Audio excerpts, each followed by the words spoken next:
When you chow down on that meaty sausage, do you know where that's come from? Charming. This is a genuine question. In my last video, I tier ranked the animal welfare labels that we see on our fresh meat, dairy, and egg packaging in UK supermarkets. Today, I'm looking at the 4 unofficial labels that we see printed specifically on all our pork products and adding to my previous tier list.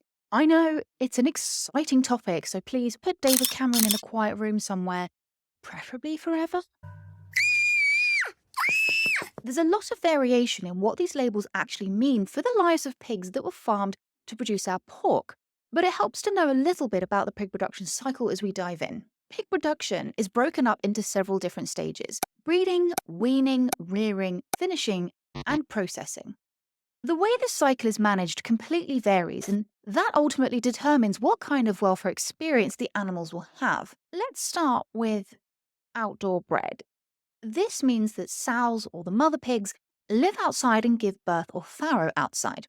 They should have deep straw bedding and enough space for the sows to move around comfortably and to not crush her babies. The piglets are weaned at about 4 to 5 weeks old and then they're moved indoors for the remainder of their lives. Provided the pigs are properly managed in outside farrowing huts, this is generally considered significantly better than being born indoors. So this is going into the C tier. Next, we have outdoor reared, which means that the piglets are born outside as before, but they're weaned outside in these areas too. They'll be moved inside at about 10-ish weeks for growing and finishing, which is just under roughly half of their lives. Generally, the more space and natural materials that these animals have to play with, explore, socialize with each other, and express natural behaviors, the better. So, this is in fact going into the B tier. Free range is nice and simple. It means that the pigs are outside as before, and then they stay outside in paddocks from birth right up until finishing. So this is going in the A tier. Need to get a little piggy friend, because that's relevant. Stick you, little pig. Lovely. This next one is a source of much confusion and most susceptible to marketing ploys. Indoor bred. Indoor bred means they'll be inside from birth to finishing. This does not automatically mean that the animals have poor welfare, but indoor systems are unnaturally more intensive. They have higher stocking densities, meaning more pigs in more confined spaces, which gives rise to more opportunities for aggression, such as tail biting and fighting, injuries, fierce competition for resources, which can lead to social distress.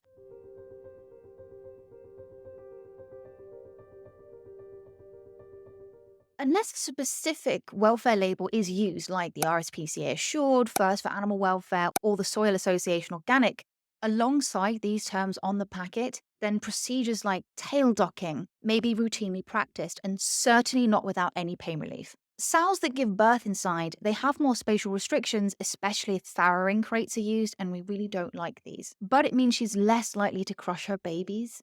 More negative welfare impacts of indoor breeding can be offset by high standards of management. But if this isn't clearly stated somewhere on the label using terms like straw-bedded barns or large airy barns, or backed up by a second label of assurance as I just mentioned, it's more likely that the pigs will have a more negative lived experience. So this is going into the D tier.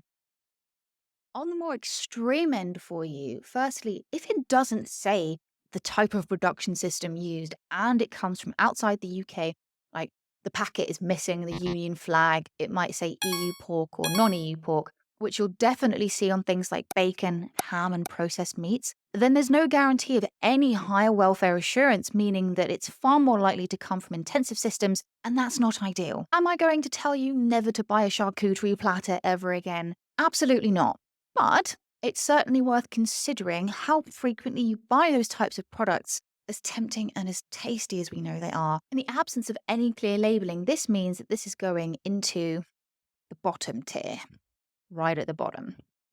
The other positive end of the spectrum, though, is certified organic pork, which isn't too common, but it guarantees free range access to the outside, and it also means that the animals receive pain relief during veterinary procedures, which unfortunately isn't standard practice for things like tail docking. And even then, it's only done when it's considered absolutely necessary by a vet. Farmers are also most likely to promote positive welfare experiences rather than just trying to mitigate the negative ones, which makes me very happy as an animal welfare scientist. So this is going into the S tier. So there you have the most common labels that are used on UK pork packaging.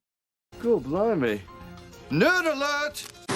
My next video as part of this series is going to look at free range and what that actually means across all animal products that you can buy in supermarkets. So if that sounds good to you, click subscribe and that notification bell so you know when that one drops. Thanks so much for watching, and I'll see you next time. Bye.